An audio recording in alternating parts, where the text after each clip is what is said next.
vamos a abordar un tema que creo que en esta época de COVID es de mucha relevancia. Vamos a hablar de duelo. Para ello contamos con dos personas que vienen de ámbitos diferentes. Vamos a intentar hablar de duelo de una perspectiva filosófica y también desde la psicología. Para ello les voy a dejar que nuestros invitados se presenten de una manera muy breve antes de que empezamos a practicar al respecto. Muchas gracias por la invitación, Jocelyn. En la Universidad Autónoma de Zacatecas trabajo en la Unidad Académica de Filosofía y aquí soy profesor investigador. Qué gusto de poder estar contigo, Jocelyn. Mucho gusto también, profesor Francisco. Y me siento muy honrada de haber sido invitada y a tratar de ese tema tan importante. Soy la psicóloga, licenciada en psicología, Lucero Aguilar Rosado, es mi nombre. Y bueno, tengo diplomado en tanatología, en desarrollo humano, intervención en crisis, entre otros. Y me dedico a la práctica privada de hace unos aproximadamente 20 años, un poquito más en lo que es el campo de la psicoterapia. Muy agradecida por poder estar esta tarde con ustedes. No, bueno, también les agradezco mucho por haber aceptado la invitación. Vamos a hablar un poco de duelo.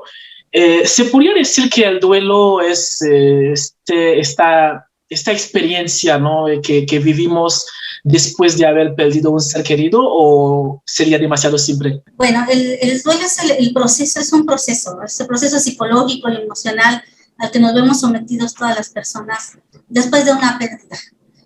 Obviamente estamos hablando de pérdidas de los seres queridos, sobre todo en este tiempo, pero no únicamente. Cualquier cosa que signifique para nosotros una pérdida de algo con lo que tenemos un vínculo emocional, pueden ser cosas, puede ser un lugar, puede ser una mascota, etcétera. Entonces, todo lo que significa para nosotros el perder a algo o a alguien con el que estamos enlazados emocionalmente, conlleva un proceso de esa pérdida. Bueno, el duelo viene después de para que haya duelo, primero tendría que haber un enlace emocional, ¿no? Y una experiencia de pérdida, experimentado como pérdida. Francisco, Sí, estoy de acuerdo. Es un proceso, desde luego, es un proceso emocional. El duelo para mí es un tipo de emoción que se compone justamente de muchos elementos, y esos elementos entre sí son diferentes. Justamente eso hace que sea un proceso. Una autora muy famosa, Elizabeth Kubler-Ross, identificó 5 etapas del duelo, ¿no? Enojo, ira, negociación, y finalmente resignación. Me falta una por ahí, creo. Esa es una buena pauta para hablar de este proceso. Sí, me faltó una, ¿verdad? Negación, que es la... negación, claro. Sí, esa es una buena forma de hablar de este proceso. En general, hasta donde yo sé, se suele reconocer que no es una buena descripción del proceso, porque los elementos no se presentan en ese orden, ¿no? No hay un orden, y puede haber más o menos elementos distintos. Pero lo que sí parece cierto es que es un proceso compuesto por elementos diferentes. Y esos elementos, según los veo yo, como los ven muchos filósofos, son elementos emocionales. Esos elementos, por ejemplo, la ira, la negación, indican justamente que hay una emoción atrás. El duelo mismo sería entonces un proceso que se expresa de manera emocional y con diferentes emociones. Y eso lo hace un objeto de estudio muy interesante, ¿no?, para la filosofía, porque nos interesa determinar, digamos, qué es lo que provoca justamente estas emociones, a qué se refieren todas ellas y qué tipo de cambio representa para nosotros, y cuál sería, en un sentido también muy importante, su utilidad o su beneficio. En general pensamos que las emociones sirven para algo, ¿no? Entonces una pregunta filosófica muy importante es, ¿para qué nos sirve el duelo? ¿Cuál es la función, digamos, psicológica, adaptativa de este proceso emocional? Bueno, gracias Francisco. La filosofía, desde una perspectiva filosófica, sería ver prácticamente el sentido del duelo, ¿no? Para qué sirve y tratar de hacer un análisis a fondo. No sé, Lucero, si la psicología, ¿cuál sería el enfoque psicológico? ¿Es en el acompañamiento de la persona, ayudarlo a superar, o también hay un cierto trabajo conceptual que hace? ¿Cuál sería el enfoque psicológico? El acompañamiento durante el duelo, por supuesto. ¿Sí? Que este duelo que tenga una persona se le considere hasta cierto punto, por una forma de nombrarlo, normal. Es decir, lo que se espera que pueda ir llevando o sintiendo una persona que ha tenido una pérdida, en este momento hablando de un ser querido, ¿no? Y vigilar que esto no se salga de esos parámetros que se tienen para poder diagnosticar un duelo complicado a un duelo no complicado, que tenga solución. Y finalmente la resolución es pues la aceptación de la pérdida y el hecho de que la persona pueda continuar con su vida a pesar de ello, ¿no? Recuperar su vida normal, más o menos partida lo más posible antes de la pérdida, y pueda ser funcional aún en la sociedad. En este caso, prácticamente la psicología ayuda a acompañar a la persona a que acepte su duelo.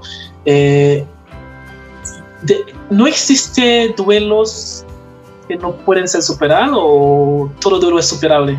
Todo duelo es superable si se lleva adecuadamente, si se tiene una red de apoyo importante, si la persona dentro de sus rasgos de personalidad también así es capaz de sobrellevarlo. Este aspecto al que le llamamos ser resiliente, ¿sí? Que son ciertas características en la persona que le ayuda a poder sobrellevar y llevar un duelo a términos, si se puede decir así, ¿no? Pero sí hay duelos que son complicados, que se pueden llegar incluso a ser bastante patológicos, en el cual, pues, o sea, si estamos hablando de que es totalmente normal sentir tristeza, pero una persona esa tristeza puede convertirla entonces en una depresión. Ya la depresión no es normal dentro de un duelo, ¿bien? Sí, hay rasgos de ansiedad, pero ya desarrollar un trastorno de ansiedad ya es otra cosa, ya eso no es lo que se espera en una forma progresiva y normal para salir de. Francisco, ¿quisieras agregar algo al respecto? ¿O? Sí. Bueno, hay muchos temas que se han tocado ya, son muy interesantes. Yo no estoy muy seguro de que sea buena idea hablar de superar el duelo, porque en realidad un duelo no se puede superar. En particular cuando hablamos de la pérdida de una persona muy cercana, una persona, digamos, con la que compartimos la vida, una pareja, un padre o un hijo, pues no hay forma de superar esa pérdida, ¿no? Creo que lo que uno hace es aprender a vivir con la pérdida.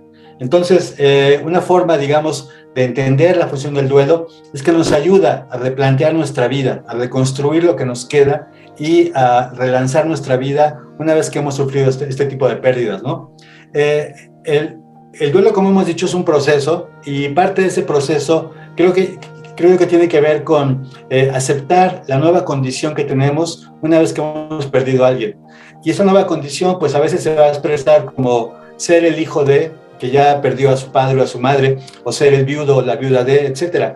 Y creo que eso tiene consecuencias importantes para la vida práctica, ¿no? Para lo que hacemos en el día a día. Una pérdida tan terrible como la de la pareja, pues implica replantear todo lo que uno hace, todo lo que uno es, lo que uno quiere.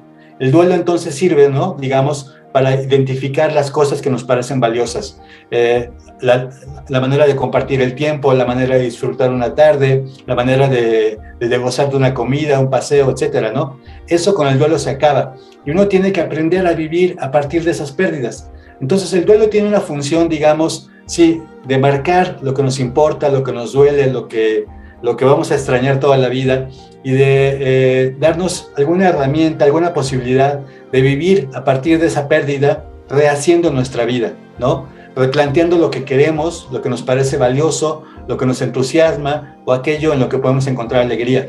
Pero no siempre logramos esto. Hay muchos ejemplos de pues bueno, son muy tristes, pero hay ejemplos de gente que pierde a una pareja y al poco tiempo muere la persona que ha sobrevivido, ¿no? Y eso quiere decir que, bueno, pues hay una tal interrelación entre esas personas que la pérdida de uno equivale a la pérdida de toda la pareja. Y creo yo que eso es muy interesante, es muy bello en un sentido, pero también es muy triste. Y creo que habla justamente de la importancia de las personas para nuestra vida práctica y por qué perder a alguien puede ser, pues, devastador, puede anular por completo la posibilidad de tener una vida con sentido, una vida que funcione, una vida, pues, estimulante, ¿no? Bueno, hace rato que la psicóloga Lucero comenta que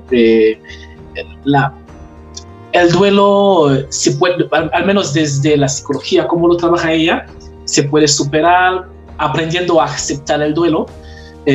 A aceptar el duelo. Creo que no estaba tan de acuerdo con esta postura, pero también, ya que comentaste que el duelo más que nada se resignifica, se replantea la vida y aprender a vivir con ello. Aquí me pregunto si más bien el tema no es qué estamos entendiendo por superar, porque tal vez superar sería también resignificarlo, replantear nuestra vida. Es cuestión de conceptos, ¿no? Ajá, exacto. Es cuestión de conceptos. Muchos utilizan la palabra elaborar la pérdida. ¿Es a lo que te refieres? Ajá. Es una cuestión de conceptos, pero también creo que hay una cierta preocupación, al menos en ciertos filósofos, de que la exigencia de superar el duelo a veces parece excesiva, ¿no? Hay países, por ejemplo, como Estados Unidos, en donde una persona tiene un permiso para hacer duelo de 3 días y se espera que al cabo de esos 3 días la persona pueda volver a trabajar y funcionar de manera normal, ¿no? Y hay otras culturas donde el duelo puede durar meses y meses y meses, ¿no? Eso quiere decir, bueno, que la comprensión del proceso es cultural. Pero la exigencia de superarlo en algunos países, como el que acabo de mencionar, es terrible, ¿no? Y creo que indica que hay algo desajustado en la persona que no puede volver a funcionar pronto, algo que no está bien en su psicología, que le impide volver a trabajar. Y creo que eso es una forma de entender mal este proceso, ¿no? En general yo diría que no hay una regla única para entender el proceso, que va a depender de cada persona y sobre todo del tipo de relación que tenía con la persona que ha perdido. El duelo, como lo entiendo yo, es la pérdida de una relación significativa para uno. No que una persona muera en particular, sino la pérdida de la relación con esa persona que ha muerto. Y creo que esa relación implica cosas muy valiosas para uno. Y por supuesto que las relaciones son todas diferentes. No, mi relación con mi madre es diferente a la que tengo con mis hermanos o con mi pareja. Son diferentes tipos de relaciones. Y la pérdida de cada uno de ellos, ojalá que no sea pronto, pero la pérdida de todos ellos va a representar algo diferente para mí. Y no puedo pensar que el duelo va a ser de 3 días en cada caso, ¿no? Eso me parece una exigencia irracional. Creo que yo haré un duelo, espero que no sea pronto, insisto, diferente por cada uno de mis seres queridos, por el tipo de relación práctica que tenemos, por el tipo de vida que hemos construido juntos. Y yo creo que eso puede valer en general para todos los casos de duelo, ¿no? Es decir, cada caso se va a manifestar de manera diferente, superarlo será diferente para cada manera, y yo diría, pues sí, un poco como ha sugerido la doctora Lucero, bueno, la compañera Lucero, hablemos más como de procesos, hablemos más como de adaptación, etcétera, ¿no? Y no exactamente como superación, como si hubiera algo negativo allí, ¿no? Bueno, no sé, Lucero, si quisiera agregar algo, si no... sí, estoy de acuerdo, por supuesto. Es más, esta función adaptativa, que es lo que conlleva. El de poder continuar mi camino, continuar mi vida, aún con el vacío que ha dejado la persona que se ha ido, ¿no? Ya sea por muerte, por divorcio, por separación, cualquiera que sea de estos casos, el poder adaptarme y seguir mi funcionalidad en el trabajo, en la sociedad, etcétera, aún con ello. Estoy de acuerdo con que a un ser querido no se olvida nunca, y Sí, México es, creo que uno de los países que más recuerda el aspecto de no olvidar a los muertos, y estamos muy próximos a una fecha en que los recordamos mucho, ¿no? Entonces, esto es parte también de nuestra bella cultura que tenemos. No, de hecho, justamente esta pregunta que iba a abordar este punto, yo creo que hace rato Francisco lo menciona, cada cultura tiene una manera tradicionalmente que encara el duelo. Hay culturas que la persona que pierde una relación, en este caso estamos hablando de una relación con una persona, pero también, Rosero, has mencionado que puede ser con una cosa, con una mascota, con una casa, pero en caso de la pérdida de una relación con una persona, hay culturas que, bueno, dicen que la persona va a llevar una ropa negra durante 3 meses, 6 meses, como que el color negro se relaciona con la tristeza y el dolor. Y hay culturas que, como en México, yo creo que en varias culturas también, no solamente en México, dedican un día, ¿no? Como el 1 de noviembre al tema del duelo, de la muerte de los seres queridos. ¿La filosofía piensa eso? ¿La psicología lo piensa? ¿O tiene una función celebrar el día de la muerte para encarar el duelo? No sé quién quiere responder de los dos. Bueno, si me permite, Lucero, hay que una distinción interesante entre duelo y luto. El duelo parece que es un proceso emocional que está presente en todo grupo humano, ¿no? Es inevitable que en la vida pues perdamos a seres queridos, y eso se traduce con dolor, con este proceso emocional tan complicado, con dolor, con añoranza, a veces con alegría, con ternura, ¿no? Porque recordamos momentos bellos, etc. Eso, digamos, es parte de la emoción o del proceso emocional del duelo. Y el luto, digamos, es la expresión cultural de ese proceso emocional. El luto sí puede cambiar muchísimo de cultura a cultura. El luto se acompaña de ritos, ¿no? De ciertas formas rituales de actuar, de manifestar la pérdida, de expresar frustración, dolor, angustia, etcétera, ¿no? Y también en México hay esta cosa muy peculiar, muy bella, así como han dicho, de pensar que podemos tener todavía una relación con los que se han ido, y que es una relación que se da en particular haciendo ciertas cosas, al menos para ciertas zonas de México, ¿no? Poner un altar, poner un espejo, poner las cosas que le gustaban a nuestro ser querido que ha partido, son una forma de mantener ese vínculo con esa persona. Yo creo que se puede entender un poco en el sentido que he dicho. En realidad nos duele mucho perder una relación con un ser querido, y mantener este ritual, esta forma de luto, es una manera de preservar esa relación, es una manera de que aquellos que se han ido sigan con nosotros, de que en un nivel, en un sentido, de alguna manera estén allí esa noche, nos acompañen, que puedan gozar cosas que les gustaban, ¿no? Y cosas que podamos nosotros brindarles. Entonces es una forma de mantener la relación, yo creo, y sí, me parece que es algo muy bello. Creo que en todas las culturas tienen este tipo de rituales, ¿no? Para el duelo, el luto, y para precisamente evitar romper el vínculo por completo con la persona que se ha ido, en este caso, pues que han muerto.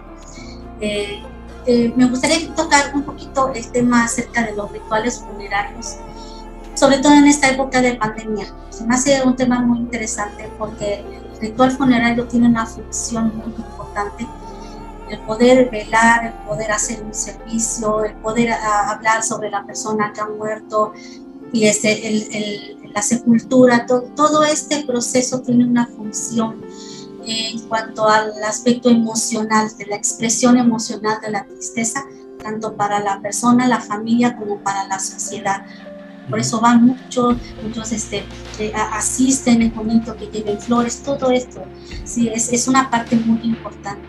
Específicamente ahorita en tiempo de pandemia esto se ha complicado. Se ha complicado por causa del COVID. Y las familias no han podido hacer los rituales funerarios los que estaban acostumbrados o lo que tenían pensado hacer. Es esta forma de rendir homenaje a la persona que se ha ido. Entonces ha quedado en las familias del mundo, yo diría, esto que algo falta, y queda esa angustia de que no lo vi, se fue y ya no lo regresó, o regresó una pequeña onda, no lo pude despedir como debiera. Entonces está existiendo en la familia mucha culpa en ese sentido y no les ha permitido elaborar adecuadamente la ausencia de su ser querido. No sé, este tema se me hace muy interesante discutir un poquito más sobre esto, ¿te parece? No, definitivamente yo creo que es cierto que al parecer estamos acostumbrados, entre comillas, a que personas cercanas a nosotros se vayan, pero con la pandemia la idea es diferente y creo que sí es interesante reflexionar, ¿no? Y también ver de qué manera, ¿no? De qué manera, si la misma manera que solemos encarar, cómo ayudar, ¿no? Cómo adaptar el servicio de ayuda para ustedes que están en el ámbito, cómo adaptar a esta nueva realidad. No sé si Francisco quería... ¿Lucero? ¿Sí? Bueno, pues se han tenido que elaborar alternativas para estos rituales y estamos viendo que ahorita la tecnología está tomando la mayor importancia en cuanto a esto y estamos empezando, bueno, no empezando, ya hemos sugerido algunas cosas que pueden hacer sobre todos los funerales a nivel virtual. Si antes tal vez no lo hubiéramos pensado, pero en estos momentos está siendo una de las mejores, muy buenas alternativas, ya sean familiares que puedan enlazarse como estamos nosotros, que puedan hablar acerca de una persona que ha fallecido, que simbólicamente tengamos ahí algo de la persona que sea muy significativo. Hay muchas ideas, ¿sí? Hay muchas ideas como alternativas porque es importante y es necesario. Cumple, te repito, una función muy importante y no la podemos dejar de lado. No sé, Francisco, ¿qué opinas? No, sí estoy de acuerdo, eso es muy importante y creo que uno podría decir que todo esto señala que somos seres que nos encanta relacionarnos, que necesitamos relaciones sociales, que la vida de cada uno se sostiene justamente por la red de relaciones que compartimos, ¿no? Con amigos, con familiares y en general con seres queridos. Y creo que hay un aspecto, pues emocional que acompaña a estas reuniones. A veces son reuniones festivas, a veces nos juntamos para celebrar, para festejar un cumpleaños, una boda, un nacimiento, etc. Pero también nos juntamos para despedirnos de alguien, para lamentarnos juntos la pérdida de una persona querida. Cuando una persona muere, pues deja un hueco enorme en esa red que mencionaba. Y una forma de cerrar ese hueco, de ayudarnos a que las cosas más o menos continúen, es pues juntándonos, ¿no? Y en efecto, como dice Lucero, eso con la pandemia se ha visto muy afectado, muy afectado. Hemos encontrado que no somos tan fuertes para juntarnos, que las relaciones que tenemos pues se han visto debilitadas, ¿no? O que tenemos que encontrar recursos importantes y novedosos como como estar aquí pues en ciudades diferentes pero hablando, ¿no? Y es una forma como de remediar eso, pero no es lo mismo exactamente, ¿no? Hay siempre algo que uno extraña, ¿no? Un abrazo, por ejemplo, pues compartir un espacio y compartir emociones juntos es muy valioso, es parte importante de la vida y eso con la pandemia lo hemos perdido. Ojalá que pronto podamos recuperarlo, pero en efecto habla de que los seres humanos somos seres sociales, seres de grupo, gregarios, que necesitamos justamente esas redes para sobrevivir, para disfrutar, para compartir, y que la vida es importante en buena medida por eso, ¿no? El tema es muy interesante, pero vamos a tener que terminar.